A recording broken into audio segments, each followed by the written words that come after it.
It is now time for Question Tuesday. Is it Tuesday? It is Tuesday. It actually is Tuesday. It is.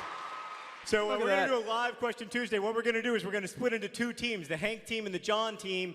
And at the end of the question period, whoever is talking will be punished via electrocution. But because Carnegie Hall's a large room, we thought that we should have like teammates to ask us the questions. Yeah, so we asked people on Twitter to send us questions, and those people now have the questions. And on my team, we have one of my great friends, a lovely lady, master of terrible puns and even worse cooking, the host of My Drunk Kitchen, Hannah Hart. It's a long way.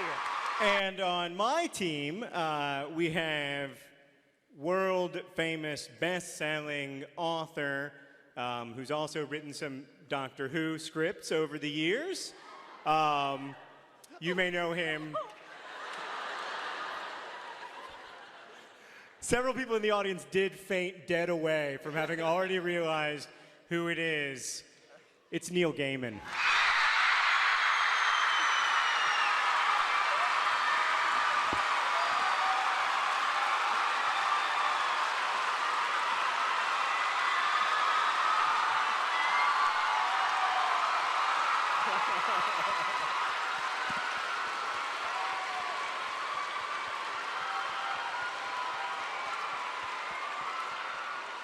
Okay, we're gonna Let Neil say hi. maybe okay. Hello.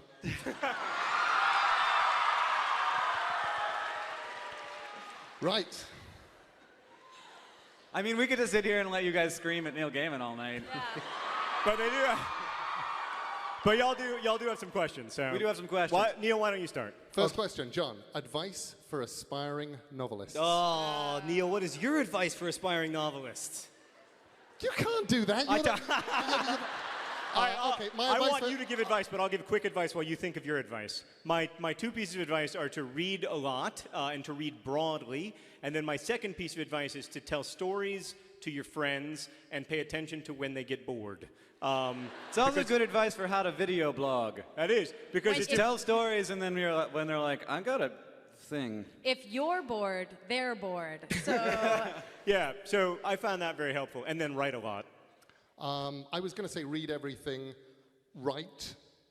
Do not hope the elves will come in the night and write your novel for you. They never do. I've tried. It's a Yeah. waste of time. And finish things. Just whatever it takes to finish, and then get on with the next one. You will learn more from a glorious failure than you ever will from something that you never finished. Very true. okay, my job is to catch my breath from constantly swooning that I'm on the stage as Neil Gaiman. So this is pretty cool. When do I start feeling like a real adult? Well, you're asking the wrong guy. I just stood up here and sang a song about Harry Potter books and Helen Hunt for 20 minutes, so I don't really,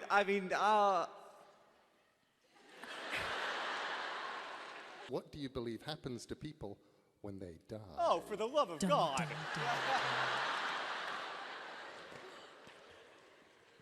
They go to Narnia. What is something that you have learned about your brother John that you never knew before you started Vlogbrothers?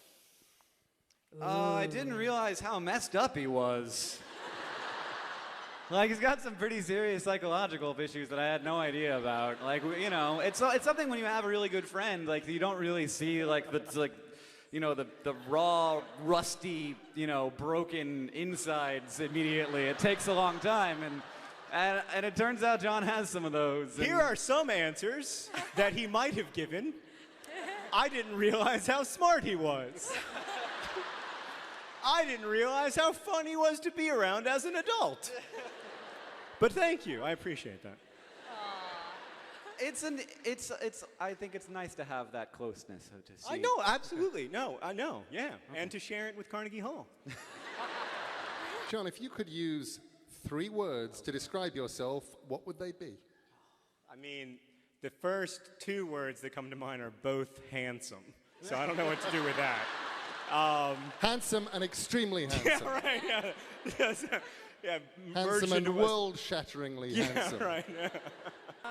He's handsome, awesome, and tall.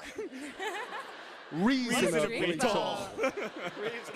Hank, what would your patronus be? Patronum. It's a corn dog. It is. It is a corn dog. And no matter how happy Dutch people are about something, they just say that it's quite nice. That's much better than nice. So yes, it's great. Is that what Dutch people do? Yeah. Yeah. You know what the Japanese do when they think something's really off-putting?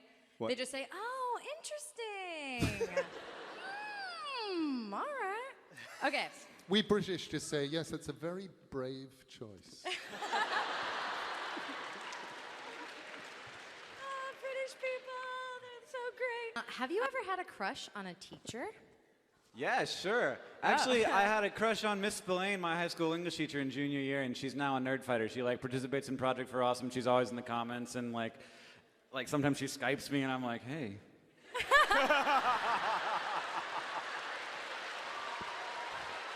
So yeah, I mean, I had other crushes on teachers too, but that's the only one that like now like That I actually went keep in somewhere. touch with, which is weird. Do you think she's watching the YouTube feed? I don't know, Miss Spillane, are you there? She doesn't know I had a crush on her, so maybe she does now. I'm sure one of her students does. That's what the internet calls awkward panda. I know. And all the fanfics are being written. When you first began writing seriously, did you doubt your skills? Yes. Do you still? I still doubt his skills. Right. I mean, that does not go, in my experience at least, that does not go away at all. I don't know, does it go away for you? No. Yeah, so that doesn't You bode win well. all these lovely fancy awards, and it just makes it a little bit harder the next time it's you on a blank screen. Yeah, absolutely. Every time I feel like I've never written a novel before, and like everything I did before this was totally unhelpful, and like all that stuff was done by a different person who had a bunch of different cells anyway, and so it doesn't really even count. I don't remember how he did it, and yes. Gene Wolfe, who is a very clever writer, I once told him very proudly, I said, I finished this book called American Gods. I think I figured out how you write a novel. And he looked at me and he said, Neil, you never figure out how to write a novel. You just figure out how to write the novel you're on. Yeah, And I thought, exactly. You're so brilliant and amazing. Everybody be cool. Just be cool. John, does writing ever make you feel overly exposed? No, not really, but when I write very personally, it does. So, you know, sometimes if I write a blog post, for instance, but writing a novel, I feel somehow protected by the fictionality of it. I don't know, you've written 2 million words of blogs, so you must feel pretty exposed. Actually, there's a weird level on which when you get the rawest and you're actually feeling like you're walking naked down the street, you're also somehow protected by the fact that everybody else who reads it goes, oh my God, I thought I was the only person who ever felt like that. Right. And that comes in as this sort of wonderful blanket of love. Yeah, absolutely. Let's just all listen to Neil Gaiman. Yeah. I'll take the questions. No. Boring. White chocolate or regular chocolate? White chocolate or regular chocolate? White chocolate White or chocolate regular is not chocolate. It's not. It's a fact. What's your favorite flavor of ice cream? White mint Oreo. Oh, God. Cool story, bro. Favorite exotic fruit? Kiwi. Do you cry happy tears or sad tears? I cry both. Sometimes during one movie. Rapunzel, man. If God exists, what would you like him to say when you arrive at the pearly gates? Oh, hi. DFTBA! If there was a zombie apocalypse right now and you were going to a bookstore, what would you do? I would become a zombie. It's clear. GIF or GIF? Jif!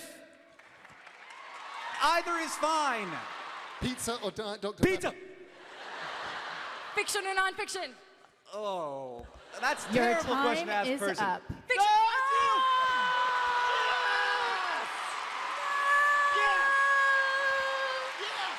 Neil Gaiman. Okay, so now we're going to do a little bit of reader's theater. We're going to read a scene from my novel, Paper Towns. Paper Towns is a book about imagining other people complexly. It's also about imagining our stories and myths more complexly. So I'm not going to read it by myself, though. I'm going to play the role of Q.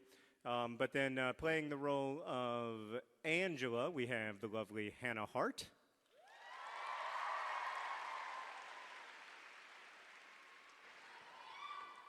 Thanks, bro. Playing Ben, my best friend, we have none other than Grace Helbig from Daily Grace.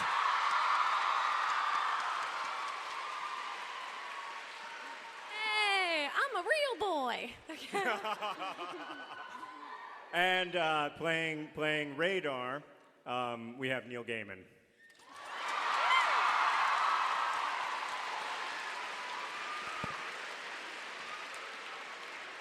I wonder how long till she gets to see the Team Radar residence and museum. I decided during government that I would actually, literally, suck donkey balls. If it meant I...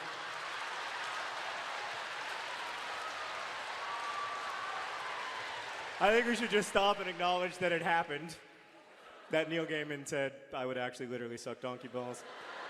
I'm not gonna lie to you, this entire thing was a setup. For that moment, and it happened.